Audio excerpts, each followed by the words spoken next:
बोले त्रिकालवर्ती नौ देवताओं की, मूल्यांक श्री चिंतामणि पार्श्वनाथ भगवान की, आचार्य भगवंत गुरुवर श्री विद्यासाई जी महाराज की, आचार्य भगवंत गुरुवर श्री समय साई जी महाराज की, परम पूज्य आचार्य मुनिश्री निर्दोष साई जी महाराज की।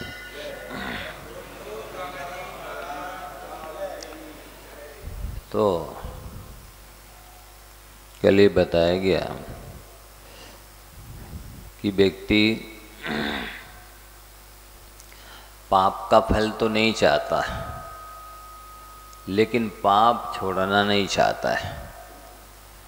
तो नहीं चाहते हुए भी उसे फल, पाप का फल भोगना ही पड़ता है। नरक में जाना नहीं चाहता है, पर नरक जाने के जो कारण हैं, बहुत आरंभ और बहुत परिग्रह, ये यदि नहीं छोड़ते हैं, व्यसन हैं, कषाय हैं, पाप है, नहीं छोड़ते हैं, खोटे कर्म हैं, अभक्ष भक्षण हैं, ऋषि के साथ विश्वासघात करना, साधु के साथ विश्वासघात करना, वृद्ध के साथ, असमर्थ दीनहीनों के साथ विश्वासघात करना, अन्याय अत्याचार करना, खोटे कर्म करना, रात्रि भोजन करना, ये कार्य यदि नहीं छोड़ते हैं तो भले आप नरक में नहीं जाना चाहते हैं, लेकिन फिर भी जाना तो पड़ेगा। क्योंकि सूत्र तो दिए हैं आचार्य भगवंतों ने, व्यवहारम परिग्रहत्वम नरकस्यायुषा, बहुत आरंभ और बहुत परिग्रह नरक आयु के आश्रणों का कारण है। और इतना ही नहीं, और ये सारे जो व्यसन हैं, पाप हैं, कषाय हैं, खोटे कर्म हैं, ये भी यदि करता है प्राणी तो नियम से उसको नरक में जाना ही होता है। और पशु गति में वो नहीं जाना चाहता है। स्त्रियंच गति की 62 लाख योनियों में वो जन्म नहीं लेना चाहता है। लेकिन मायाचारी नहीं छोड़ता है, वक्रता नहीं छोड़ता है, 2 नंबर के काम करना नहीं छोड़ता, नहीं बंद करता है। माया सल है, मिथ्यात्व है, निदान है, तो वो उसको पशु गति में जाना ही पड़ता है। अब आप देख सकते हैं कि एक समय में सौधर्म ऐशान स्वर्ग की असंख्यात देव मर रहे, और इतने ही उत्पन्न भी हो रहे हैं। उत्पन्न होने में कोई आश्चर्य नहीं है। सौधर्म ईशान स्वर्ग में यदि उत्पन्न हो रहे हैं एक समय में असंख्यात देव, इसमें कोई आश्चर्य नहीं। क्योंकि थोड़ा बहुत कोई भी पुण्य कर ले, दान पूजा तप त्याग कर ले, तो स्वर्ग मिलना सरल बात है, कोई कठिन खास बात नहीं है। लेकिन एक समय में असंख्यात देवता मर रहे हैं, और मनुष्य तो गिनती के संख्यात ही हैं। मनुष्य कितने संख्यात ही हैं ही कुल टोटल। और वे तो एक प्रति समय मर नहीं रहे कि यहाँ के मर रहे और उधर आ रहे, वहाँ के आ रहे, वहाँ प्रति समय असंख्यात मर रहे हैं। मतलब वे देवता लोग कहाँ जा रहे हैं? सब पशु गति में जा रहे हैं। देव से नरक में जाता है, नरक से देव में जाता नहीं है। ये नियम है। कोई भी देव मरेगा तो पशु या मनुष्य गति में आता है, और नरकी मरता है तो वही मनुष्य पशु गति में आता है। तो अब जब असंख्यात देवता मर रहे हैं प्रति समय, तो वे कहाँ जा रहे हैं? जब मनुष्यों की संख्या संख्यात ही है, तो सब एक इंद्रिय में, दो इंद्रिय, 3 इंद्रिय, 4 इंद्रिय में नहीं जाते। या तो एक इंद्रिय में जाएंगे या फिर पंचेंद्रिय में जाएंगे। तो वे मतलब आप भी मान के चलिए कि 99% देवता पशुगति में जा रहे हैं मर के। कितने प्रतिशत? 99% देवता मर करके पशुगति में जा रहे हैं। तो देव बनना कोई खास बात नहीं है, लेकिन देव से मनुष्य बनना खास बात है। तो इसलिए उन्होंने कहा कि व्यक्ति पशुगति में नहीं जाना चाहता है, लेकिन जो 2 नंबर के जितने भी काम हैं, व्यवहार हैं, रिश्तेदारी हों, लेन देन हो, खान पान हो और व्यापार हो, शाम में 2 नंबर के काम हो रहा है, मिलावट हो रही है, तो ये सब पशु गति की तैयारी कर रहे हैं। आगे चल कर के नहीं चाहते हुए भी वहाँ जाने की तैयारी है, क्योंकि इच्छा से थोड़ी कोई गति मिलती है, कर्म से मिलती है। जैसे कर्म होंगे वैसी गति में जाना निश्चित है। यहाँ ऐसा तो है ही नहीं जैसा दूसरे लोग मानते हैं, अज्ञो जंतुरनीशोयम आत्मना सुख दुखयो हो ईश्वर प्रेर तो गच्छेत स्वर्गम वासो ब्रह्मेव। ऐसा है कि ये वो लोग मानते हैं कि संसारी प्राणी अपने आप के विषय में अनीश असमर्थ है, बेचारा वो कुछ नहीं कर सकता। प्रभु की मालिक की जो मर्जी होगी वही होगा। वो चाहे तो नरक में भेज दे और वो चाहे तो स्वर्ग में भेज दे। लेकिन ऐसा यहाँ जैन सिद्धांत में तो माना नहीं गया कि भगवान की मर्जी से नरक में स्वर्ग में जाता है। भगवान इस व्यक्ति के जीव के भाग्य का विधाता, ऐसा है ही नहीं। प्रत्येक प्राणी स्वयं अपने भाग्य का विधाता है। तो वो 2 नंबर के काम करता है, मायाचारी करता है और उसको नियम से पशु गति में जाना पड़ता है। और पशु गति से निकलना बहुत कठिन है। क्यों है? इसलिए कठिन है कि वहाँ यहाँ मायाचारी करके वहाँ गया तो यहाँ के संस्कार वहाँ भी रहते हैं। आप देखो कोई भी जो बड़े पक्षी हैं वे कैसे मायाचारी से छोटे पक्षियों को पकड़ के खाते, जीव जंतुओं को, कीड़ों को खाते हैं। शाम में गाय बैल को देख लो आप, 2 एक साथ बनेगा तो वो पहला दूसरे का खाएगा फिर अपना खाएगा, वो उसका खाने के लिए आएगा तो मारेगा। तो ये वहाँ पशु गति से निकलना कठिन इसलिए है कि वहाँ मायाचारी बहुत ज़्यादा है। यहाँ से माया करके पशु में गया, अब पशु गति में माया छूटती नहीं है, इसलिए वहाँ से निकल करके मनुष्य बनना बहुत कठिन काम है। जब तक कि सरल हो स्वभाव मार्दवम से सरलता ना हो स्वभाव में, तब तक मनुष्य गति मिलती नहीं। और इसलिए भी मनुष्य गति कठिन है, दुर्लभ है कि जैसे कोई व्यक्ति व्यापारी है किराने का, अब वो उसने तराजू के ऊपर 1 किलो 2 किलो 5 किलो का बाट रखा और उसने दूसरे वाले पल्ले को उस बोरे में लगाया जिसमें गेहूँ चावल या शक्कर इत्यादि रखी है, तो एक बार में ही जितना बाट रखा है उतने ही चढ़े, ना 1-2 दाने चढ़ाना पड़े ना उतारना पड़े। बोलो नहीं हो सकता? नहीं, आचार्यों ने दृष्टांत दिया है, कभी होगा ऐसा, बहुत मुश्किल से होगा। ऐसा होगा तो हर बार नहीं होगा, बहुत रेयर केस कभी ऐसा हो जाए कि जितना तराजू पे बाट रखा है उतने ही चावल गेहूं या शक्कर वगैरह आ जाए, बिल्कुल चुमाचुम जिसे कहते हैं, ना घटाना पड़ा ना बढ़ाना पड़ा। तो ऐसा जैसे कभी होता है, बहुत मुश्किल से होता है, वैसे ही जिन परिणामों से मनुष्य गति मिलती है वे परिणाम भी कभी होते बहुत मुश्किल से होते हैं। तो नरक से निकल करके भी मनुष्य होना बहुत कठिन है। क्यों कठिन है? क्योंकि वहाँ वो मार काट कर रहे, एक दूसरे को सता रहे, पीड़ित कर रहे, दुखी कर रहे, आपस में आर्त रौद्र ध्यान चल रहा है। तो उन आर्त रौद्र ध्यान से मिलने वाली है नहीं मनुष्य गति। मंद कषाय हो, भद्रता हो, परिणामों में सरलता हो, तब कहीं माने जैसे ही एक क्षण के लिए कषाय मंद हुई और उसी समय अपकर्ष काल पड़े, आयु के बंध का अवसर चांस आए तो बन जाए मनुष्य आयु, अन्यथा तो पशुगति में आता है नरक से निकल करके।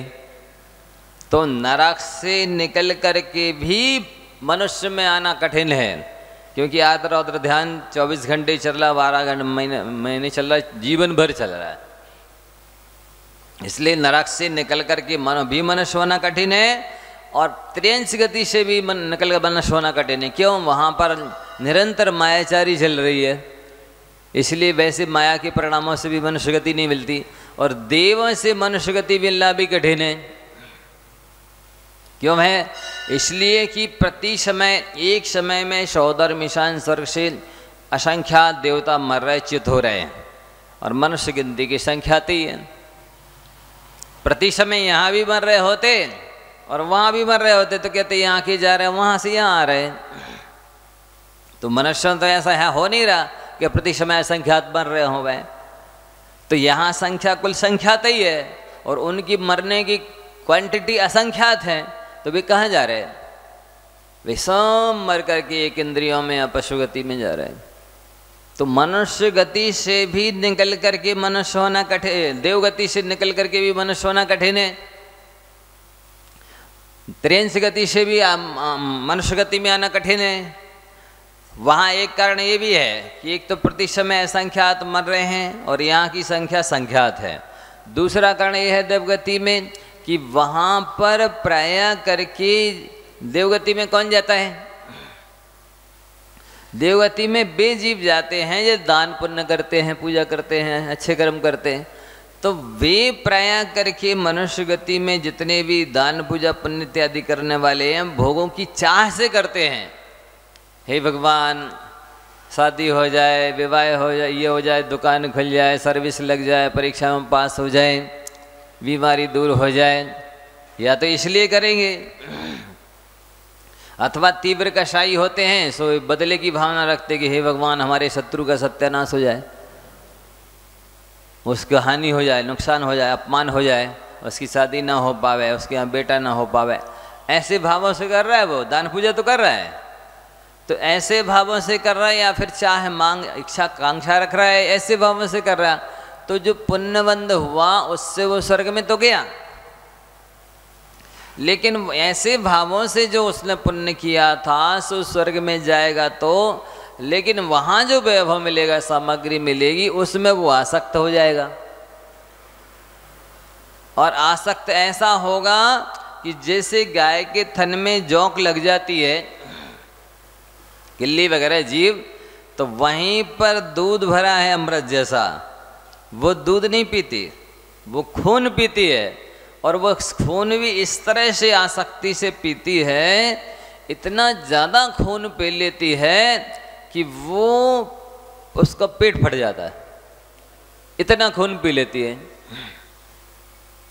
तो जैसे गाय के थन में लगी हुई वह जोंक या जीव इतना ज़्यादा खून पी लेती कि पेट फट जाता है, ठीक इसी प्रकार से देवगति जो उसने कांक्षा से प्राप्त की है, तो वहाँ जाकर के भोगों में वो आसक्त हो जाता है, और ऐसा आसक्त होता है कि वो छोड़ना नहीं चाहता है, वहाँ से स्वर्ग से आना नहीं चाहता। और उसको 6 महीने पहले उसके वस्त्र की और आभूषणों की कांति फीकी पड़ जाती है। तो उन चिन्हों को देख करके उसे पता लग जाता है कि अब 6 महीने बाद हमको यहाँ से जाना है, मरना है। तो जब ये स्थिति होती है कि वो वहाँ की भोग की सामग्री को छोड़ना नहीं चाहता है, और चिन्हों के द्वारा शरीर की कांति है, वस्त्रों की कांति है, आभूषणों की कांति है, फीकी पड़ती है, लूज पड़ती है, ऐसे कुछ चिन्ह प्रकट होते हैं कि जिससे उसे पता चल जाता है कि 6 महीने बाद अब मैं यहाँ से जाने वाला हूँ। ये यहाँ की देवांगनाएँ छूट जाएंगी, यहाँ का भोग की सामग्री छूट जाएगी, और उसको मान लो अवधि ज्ञान से पता चल गया कि मुझे मनुष्य के गर्भ में जाना है। सो एक तो वो ये मने घबराता है कि ये भोग छूट जाएंगे, यहाँ की भोग की सामग्री छूट जाएगी, तो इस संबंधी आर्थ ध्यान अलग होता है। और दूसरा, यदि उसने अवधि ज्ञान से जान लिया कि मुझे मनुष्य के गर्भ में जाना है और गर्भस्थली छोटी सी है, अब वहाँ पूरे हाथ पैर सिकुड़ करके और वहाँ रहना है, तो वो डरता है, और कैसे रहेंगे मनुष्य के गर्भ में, कैसे पीड़ा सहेंगे, सारे अंग पंग संकुचित रहेंगे, और नाभि की नाल से जो माँ खाएगी उसकी जूठन ही हमारे शरीर में जाएगी, उससे 9 महीने तक उस कीच में खून पीप इत्यादि जो धातु हैं उसके बीच में रहना है। तो वो घबराता है, चिंतित होता है, दुखी होता है कि मैं कैसे रहूँगा, नहीं हमें नहीं जाना। और इतना ज़्यादा आर ध्यान हो जाता है कि वो फिर 1 इंद्रियों की आयु बंद कर लेता है। अभी वो मन देव है, लेकिन वहाँ का जो भोग की सामग्री है वो उसे अभिशाप बन गई, और वहाँ जो उसे अवधि ज्ञान मिला वो उसे अभिशाप बन गया, क्योंकि वो उसमें यहाँ से ही जब कांक्षा के द्वारा उसने पुनर्जन किया है, कोई दान दिया तो ये मिल जाए, कोई पूजा की, कोई तप त्याग किया तो ये मिल जाए, तो उससे जो पुण्य बंध हुआ उससे स्वर्ग तो मिला, पर उसमें आसक्त हो गया। और अवधि ज्ञान मिला तो उससे उसने जाना कि मुझे यहाँ जाना है, तो वो डर रहा है कि वहाँ तो बहुत कष्ट है, तो बहुत ज़्यादा आते ध्यान करके एक इंद्रियों में चला गया। तो हम आपको ये बता रहे हैं कि देव गति से भी मनुष्य गति में आना बहुत कठिन है, जिसकी वजह बता दी। दूसरा, त्रियंच गति से भी मनुष्य गति में आना बहुत कठिन है। क्यों है?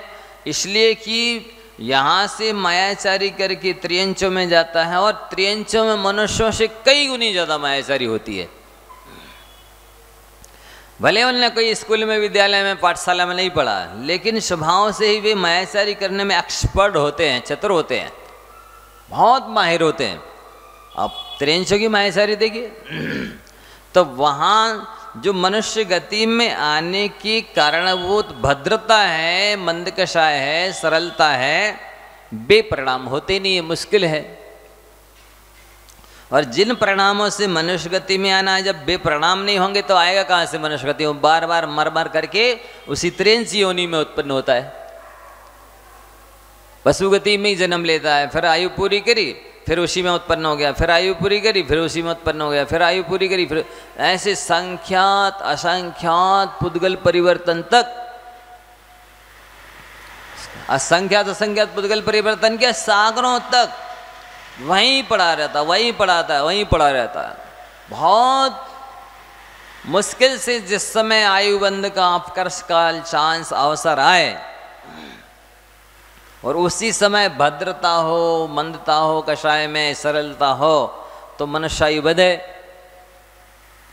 तो त्रियंच गति से भी मनुष्य पर्याय में आना कठिन है, और देवगति से भी मनुष्य पर्याय में आना कठिन है, और नरक से आकर के मनुष्य होना तो और भी कठिन है, क्योंकि 24 घंटे 12 महीने भी आदर उधर ध्यान कर रहे, दूसरों को पीड़ित कर रहे, सता रहे, कष्ट दे रहे, स्वयं भी दूसरों से पीड़ित होकर संकलेश कर रहे। तो जिन परिणामों से मनुष्य पर्याय मिल रही है, मनुष्य गति मिल रही है, बेपरिणाम होना बहुत कठिन है।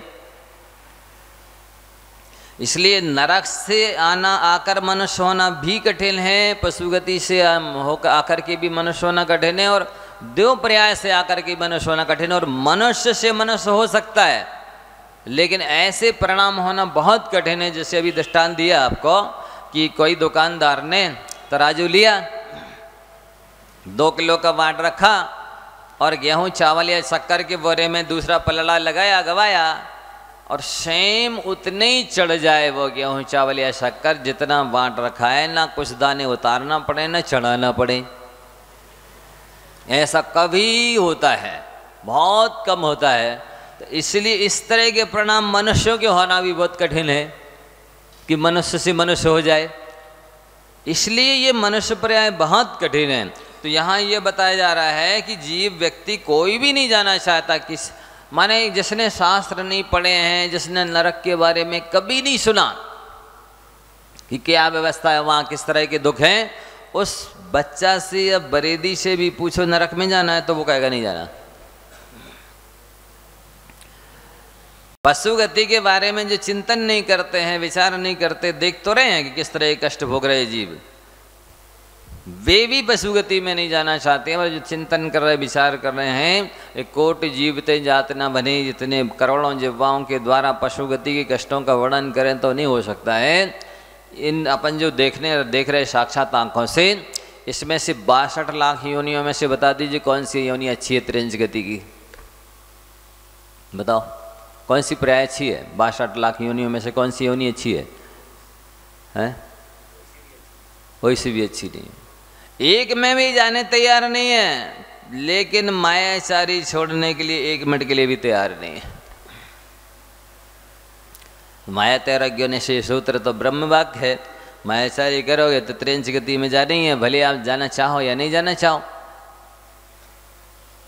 इसी तरह से इनने लिखा है, आप देख रहे हैं, हाँ मनुष्य में बहुत अच्छा है, सब कुछ ठीक है, दुकानदारी है, सब व्यवस्थाएं हैं, फैसिलिटी है, मनुष्य बनना है, आओ सब तैयार हो जाएंगे। लेकिन मनुष्य गति में आने के कारण जो अल्पारंभ प्रकृतम मानुषस्य सूत्र दिया है, बताओ किसी संतोष है? थोड़े आरंभ में, थोड़े परिग्रह में किसी संतुष्टि है? बताइए। मतलब एक प्राणी, दो प्राणी, चार प्राणी हैं, ज़्यादा खर्च नहीं है, जितना है पर्याप्त है, आराम से शांति के साथ, संतोष के साथ, आनंद के साथ जिंदगी बिताई जा सकती है। लेकिन संतोष नाम की चीज़ नहीं। और जब आपको अल्प आरंभ और परिग्रह में संतोष नहीं हो रहा, भोजन ही बनाने बैठेंगे तो 17 आइटम चाहिए। दिन भर सवेरे 4 बजे 5 बजे से लग जाएंगे 10-11 बजे तक, क्या दिन भर वही बनाना खाना दिन भर लगा रहता। संतोष कहाँ है? शांति कहाँ है? तृप्ति कहाँ है? इतना आरंभ, इतना परिग्रह, तो मनुष्य पर्याय यहाँ से भी मिलना कितना कठिन है। सूत्र तो यही है, अल्पारंभ परिग्रह। तो मनुष्य से थोड़े आरंभ में, थोड़े परिग्रह में संतोष हो तो दोबारा मनुष्य पर्याय मिले, और वो चीज़ है नहीं। तो यहाँ कह रहे हैं आप कि कुभोग भूमि में किस वजह से मन जीव जाता है। और सुन लीजिए, जो पुरुष मिथ्या दृष्टि साधुओं को अन्न जल व औषधि आदि का दान देता है, देने से मतलब है हमें तो दान देना है बस, कोई भी हो, कोई विवेक नहीं है कि ये पात्र भी है कि नहीं है। हाँ, यहाँ सम्मान होगा, यहाँ साल बढ़ाई जाएगी, यहाँ पर नाम लिखा जाएगा, ये हमारे जस गाएंगे, वहाँ दे दिया। अब जैनों को तो ज़रूरत ही नहीं है, यहाँ तो इनके भंडारों में खूब पैसा है, बैंकों में करोड़ों जमा है, ये तो वहाँ की निकालने नहीं चाहते, व्यापार की तरह रोज़ आय व्यय होता रहा, भी तो सिर्फ रहने दो। ऐसे इनको ज़रूरत नहीं है, इसलिए इनको नहीं देना। कहाँ देंगे? जहाँ ज़रूरत नहीं है, भले नहीं है ज़रूरत, लेकिन यदि वहाँ सम्मान हो रहा है, ये गुणगान हो रहा है, वह दे देंगे। आप देखो, ऐसे ऐसे दूसरों के मठ मंदिर हैं जहाँ पर कुंटलों कुंटलों से सोना, पैसे का पार नहीं कितना है, लेकिन सदुपयोग कुछ नहीं, पात्रता का विचार नहीं। वैसे हमारी पदोन्नति हो जाए, बड़े बड़े नेता लोग, इतना हम चढ़ा जाएंगे, इतना दान दे जाएंगे, पैदल चल के आएंगे ढोक देने के लिए, है? हाँ, पेड़ भरते, क्या बोलते, पेड़, हाँ, लेटते हुए नमस्कार करते हुए, दंडवत प्रणाम करते हुए जाएंगे और करोड़ों अरबों रुपए दे देंगे। पहले से ही मनोती मान ली उनने कि हमारा यदि ऐसा हो जाएगा, प्रोग्रेस हो जाएगी, तो हम इतना दान कर देंगे। अब भले पापानुबंधी पुण्य की वजह से हुई है पदोन्नति, लेकिन आस्था क्या है? फैलाने की वजह से, फलानी देवी देवता की वजह से हो गया। अब वो जाके उनको दे देंगे। अब इससे कुपात्र को अपात्र को दे दिया दान, इसका फल क्या होगा ये विचार नहीं। जिन मुद्रा के धारी आ जाएंगे तो उनमें संदेह करेंगे, नहीं ये तो भावलिंगी नहीं है, क्या पहचान है भावलिंगी की, क्या द्रव्यलिंगी की, ना शास्त्रों का ज्ञान है। लेकिन हठाग्रह दुराग्रह जीत इतनी ज़्यादा है, पक्षाग्रह इतना ज़्यादा है, संप्रदायवाद, जातिवाद, पंथवाद, संतवाद का हद से ज़्यादा। जहाँ ज़रूरत है वहाँ तो दिया नहीं जा रहा, जहाँ ज़रूरत नहीं है वहीं दिया जा रहा है। विवेक की परिभाषा है कि ज़रूरत का सही आकलन करना, कहाँ किस द्रव्य क्षेत्र काल भाव में किस चीज़ की आवश्यकता है, कितनी आवश्यकता है, उसको जान करके काम करना। कोई काम हो, लेना देना, खाना पीना, कुछ भी हो, यदि अनावश्यक कोई भी काम करते हैं अविवेक माना जाता है। और जो अपनी वाणी से भी सामने वाले को संतुष्ट नहीं कर सकता, दान से भी संतुष्ट नहीं कर सकता, और यो आकलन नहीं करता सही, वो अविवेकी माना जाता है। कहाँ है विवेक? बताइए कि कितनी चीज, किस चीज़ की, किस द्रव्य, किस क्षेत्र, किस काल, किस भाव में आवश्यकता है, ये औचित्य गुण कहलाता है। उसी को विवेक कहते हैं, उसी को औचित्य गुण कहते हैं। आकलन करने का तरीका ही नहीं है। जहाँ कषाय पुष्ट हो गए बस, या विषय पुष्ट हो जाए विषयों की या कषाय की, वहाँ दान दे देना, वहाँ भक्ति पूजा कर देना, वहाँ मनोती मांग लेना, चढ़ावा चढ़ा देना, ये हो रहा है। तो जो मिथ्या दृष्टियों को साक्षात ही जब अनायतन की पूजा कर रहा है, अनायतन वे अन्न का वेश धारण किए हुए है, तो कुपात्र अपात्र तो है ही, मिथ्या दृष्टि तो है ही सरासर है। अब इसमें क्या परीक्षा करना। वीतराग देवशास गुरु का उपासक नहीं है, वीतराग देवशास गुरु नहीं है, तो वो अनायतन तो है ही बाकी सब। फिर भी जा रहे आ रहे, एक आसन करेंगे, उपवास करेंगे और मनाएंगे उत्सव, दान देंगे, औषधि देंगे, अन्न देंगे, जल देंगे। देखो दोनों चीजें लिखी, अन्न देना और जल देना। हाँ ये बात अलग है कि आप पात्र मान के नहीं दे रहे, केवल करुणा दान दे रहे हैं, तो वो अलग चीज होगी, उससे पुण्यबंध हो जाएगा थोड़ा बहुत। लेकिन पात्र समझ करके देना तो ये अपराध है।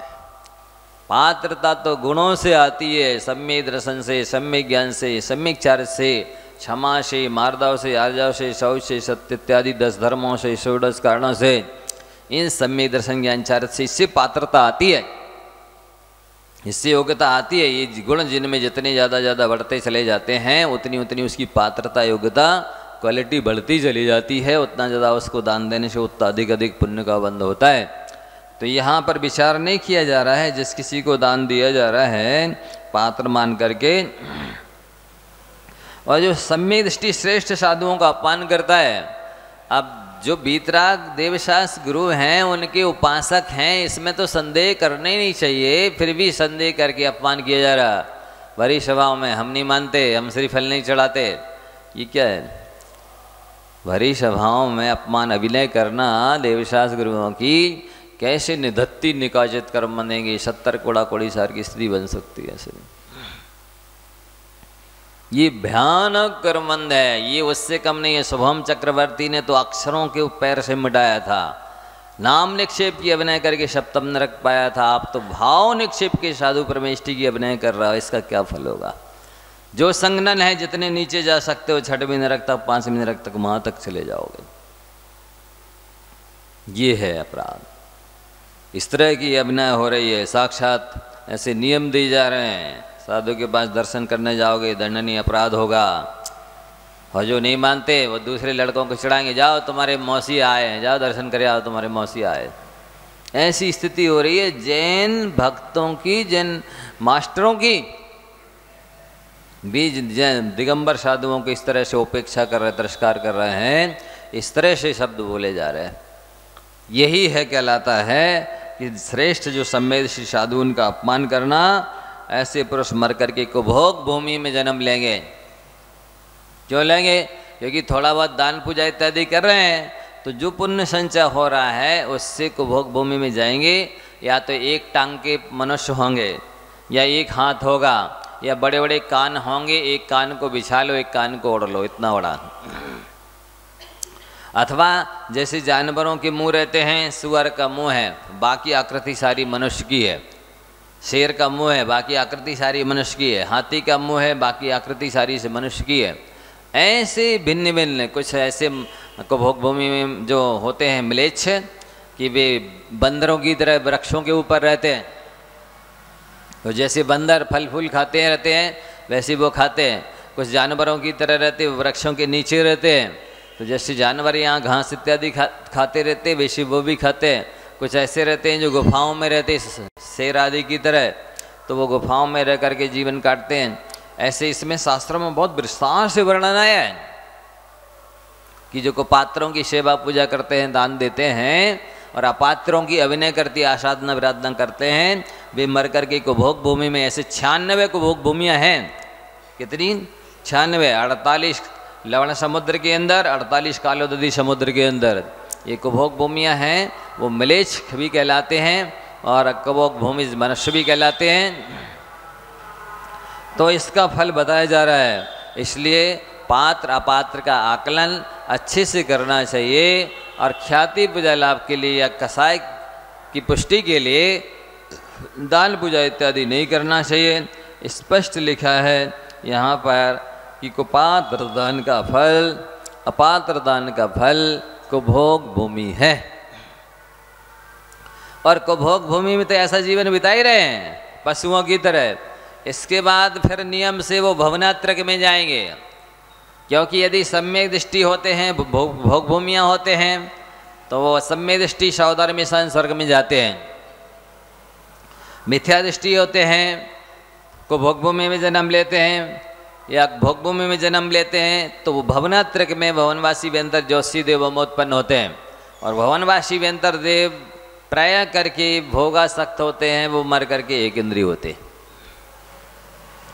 तो ये पहली ढाल में जो पढ़ते ना, काल अनंत निगोद मझार वी तो एक इंद्रिय तरंधार, ये अनंत काल निगोद अवस्था में बिता दिया, जैसे तैसे कैसे, जैसे भाड़ में चने सकते ना,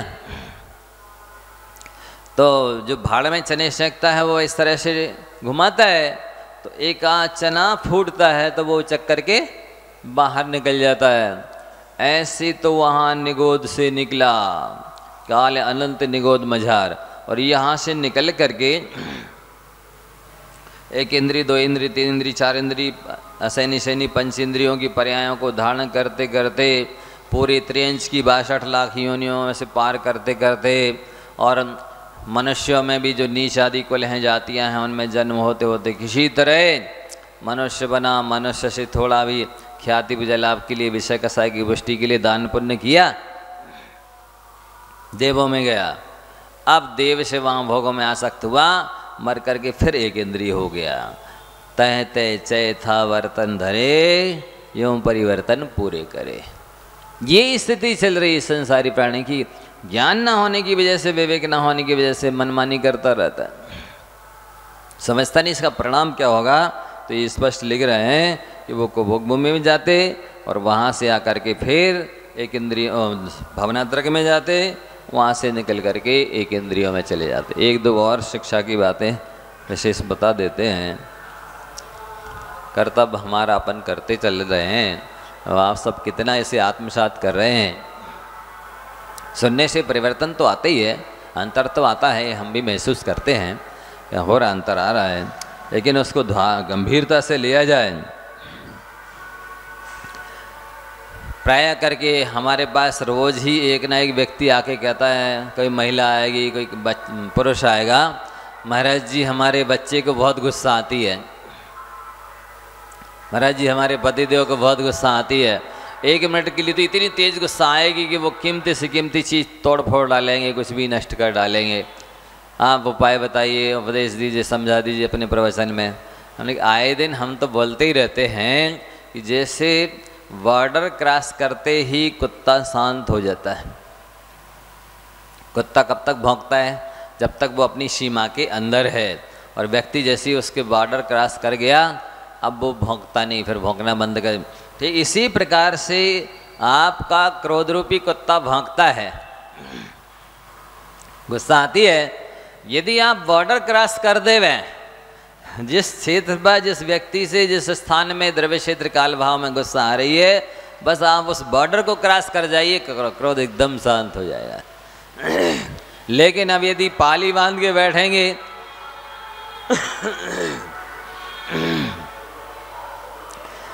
आमना सामना करेंगे, तो निमित्त मिलने पर तो जैसे ही अग्नि में ईंधन डालो, पेट्रोल डालो, तो भभकती है, बजने का तो सवाल ही नहीं।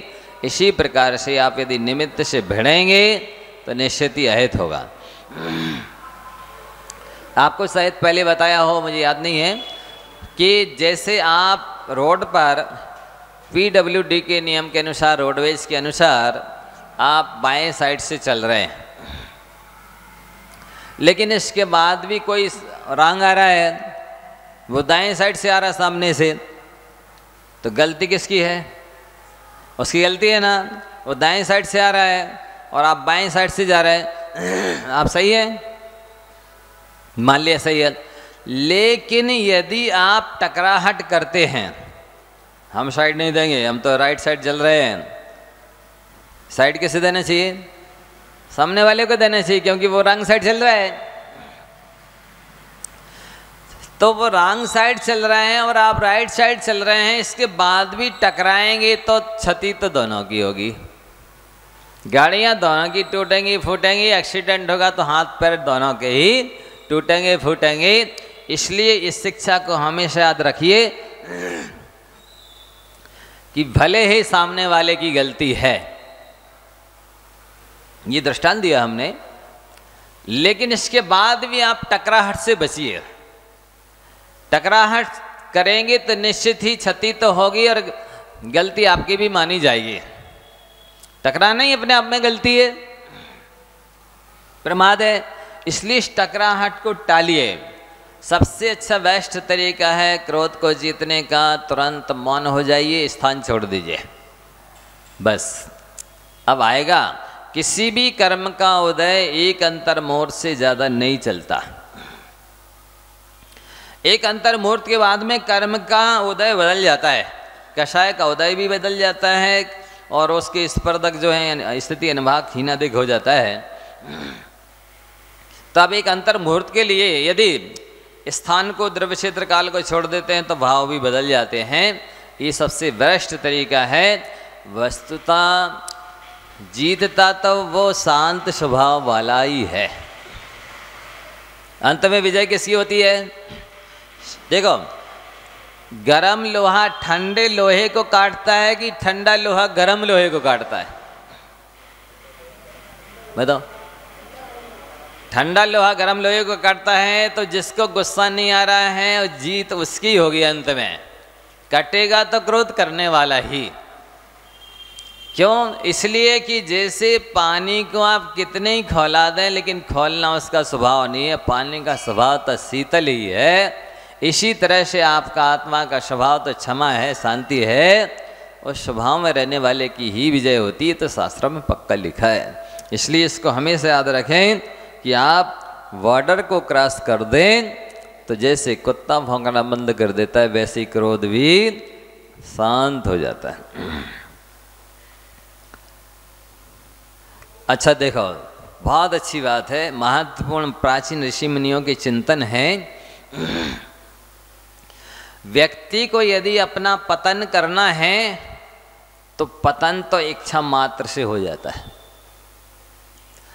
व्यक्ति का पतन इच्छा मात्र से हो जाता है, लेकिन यदि उत्थान करना है तो पुरुषार्थ करना आवश्यक है। उत्थान केवल इच्छा से नहीं होगा। व्यक्ति की उन्नति, प्रोग्रेस हमेशा हमेशा पुरुषार्थ से होती है, इच्छा करने मात्र से नहीं होती। इच्छा मोहिनी कर्म की पर्याय है।